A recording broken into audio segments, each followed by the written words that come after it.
Hey everyone, welcome to another episode of Fright Friday. Today I'm talking about The Wolfman. So I hope you'll stick around. I'll be talking about cast, production, my thoughts on the film, and a whole bunch of other stuff. So I hope you'll stick around. Uh, Thank you everybody who subscribed recently. I did crack the 350 mark on my way to 400, so that's amazing. Thank you to everybody who has subscribed. Thank you to everybody who left really nice comments over the holidays. I really appreciate that. And a jog on to all the detractors who left comments, whatever, as if you even matter. Today I'm talking about The Wolfman from 2010. This is a horror fantasy film, if you hadn't already guessed. This was directed by Joe Johnston, who also directed Honey, I Shrunk the Kids, as well as Jumanji and Jurassic Park 3. I know that's not a popular one amongst Jurassic Park fans, but I actually like Jurassic Park 3. This movie stars Benicio del Toro. I really do like him.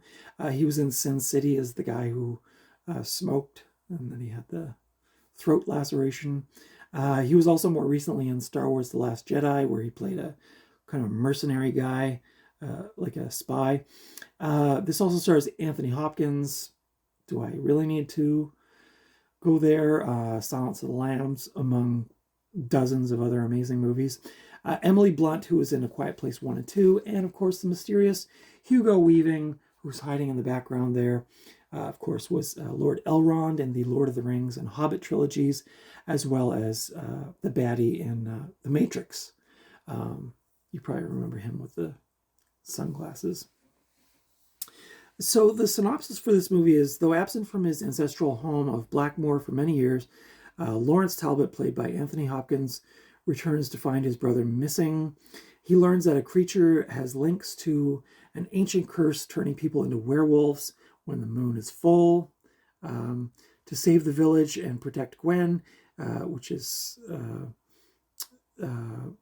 Emily Blunt, he must slay the bloodthirsty beast, but he contends with a horrifying family legacy. So the production on this film, it was originally going to be directed by Mark Romanek, who did the film 1 Hour Photo, but he left just weeks before filming due to creative differences and budgetary issues.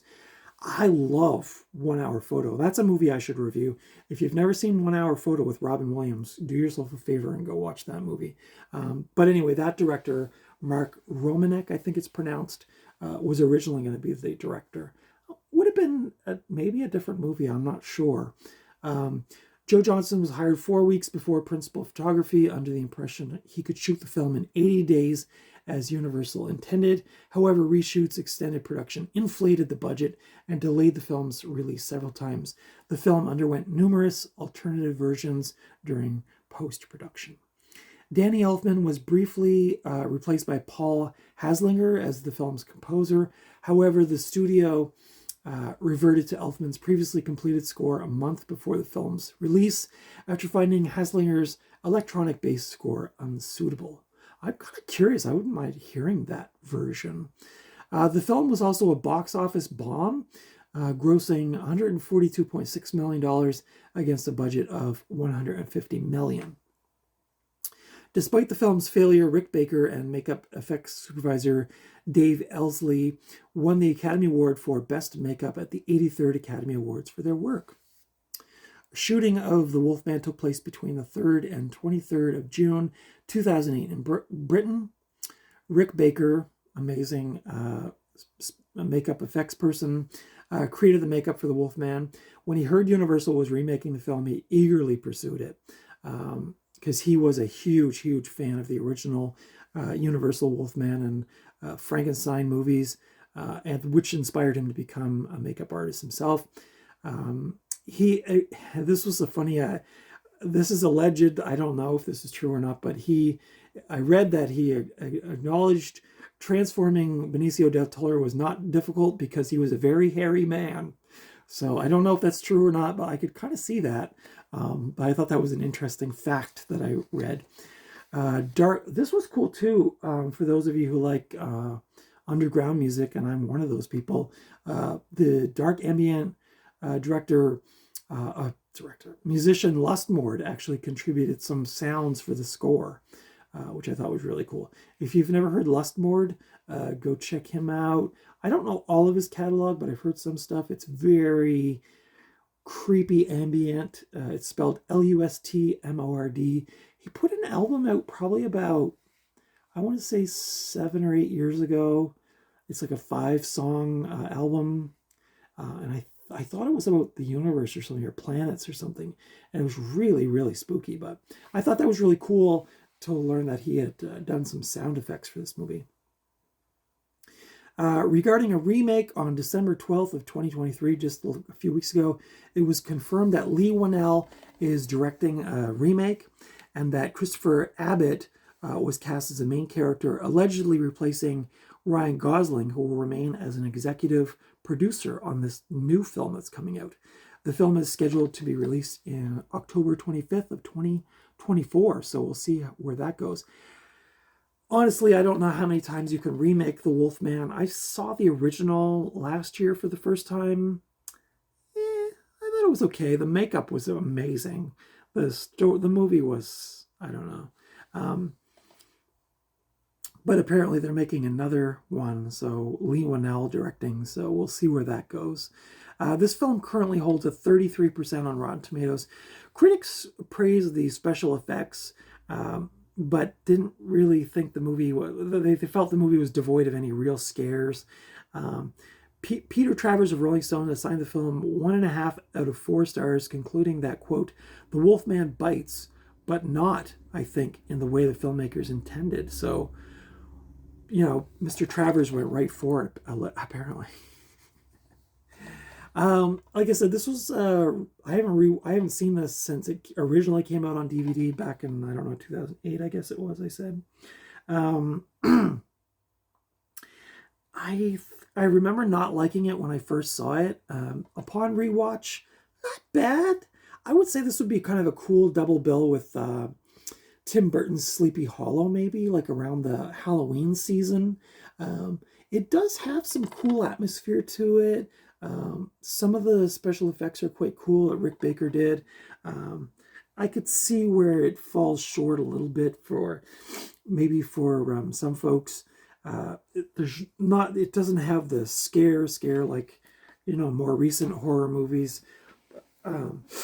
Like I think people got used to like the jump scares and stuff like that. This movie relies more on like atmosphere and creepiness, much like Tim Burton's Sleepy Hollow. So that's why when I was watching it, I thought, oh, this would be a great double bill with Sleepy Hollow. So, but I liked it. I think Benicio del Toro played a great version of this character. Anthony Hopkins, of course, he's like, I don't know. I think he's just so good in everything. But yeah, I thoroughly enjoyed this movie upon rewatch. I would highly recommend this if you like your classic Universal monsters, if you like spooky kind of monster movies. There's so much unevenness with these sort of classic monster remakes. And so many different, I think it's cool that there's different takes on it. Like The Invisible Man from a couple of years ago, I thought was really cool, but it was a very different take on the original story. So, but I thought maybe that freshness brought something new and cool to it and made it really enjoyable. So I didn't see The Mummy with Tom Cruise. I heard that was really quite bad. I might get around to it someday, but not anytime soon. But, and I don't know if this was in that kind of like stable of remakes, but as far as like remaking classic monster movies, this one was okay. Again, Rick Baker did a bang up job on the special effects. It's got great, scenes in it, like sets and stuff like that. Quite spooky. You can see a bit of transformation there. The makeup effects were like really, really good. This is a DVD version from Universal from 2010. This is the unrated director's cut, so maybe I saw the theatrical version before, and maybe I like this a bit better because this is the director's cut. I don't know what's different between the two versions, but the special features on this disc are deleted and extended scenes. Oh, it includes 2 versions. So there is, on this, actually, there is the theatrical and unrated. I definitely watched the unrated this time around, but yeah, so you can currently rent this on Prime Video, Apple TV, and the Cineplex app in Canada. This one's, I think, a fairly common DVD to see out in the wild, so keep your eyes peeled if you want to get a copy. I don't think it's that hard to find. I was surprised it wasn't streaming anywhere for free, but yeah, that's my thoughts on this film. What are your thoughts on this film? Did you see this remake of The Wolfman from 2008 or 2010? Did you like this movie? 2010. Did you like this movie? Did you not like this movie? Do you prefer the original? Let me know your thoughts in the comments below. Consider giving me the thumbs up if you like this review. Consider subscribing if you like this kind of content.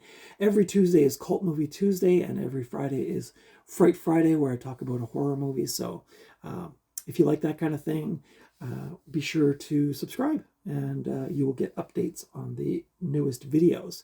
I also do thrifting haul videos from time to time, so if you like that kind of thing, you can definitely stick around for that. That's my thoughts on The Wolfman. Again, let me know your thoughts in the comments below. I'd love to hear from you. Thank you to everybody who gave me lovely comments over the holidays, and happy holidays to all of my followers who are involved in the station, or involved in the channel and things like that, comments, and I really appreciate your support. It keeps me going. I'm over 350 subscribers now, closing in on 400, which is really amazing within a 2-year span. I'm coming up on my 2nd anniversary, so I'll probably have to think of something special to do for that. But that's it for today. Again, let me know your thoughts on The Wolfman in the comments below. And until next time, I will see you at the video store or at the thrift store or just out and about, but hopefully I will not see you on the moors in the dark when the moon turns full. If you do find yourself in that situation, just run. Just run. I'll see you in the next video. Bye.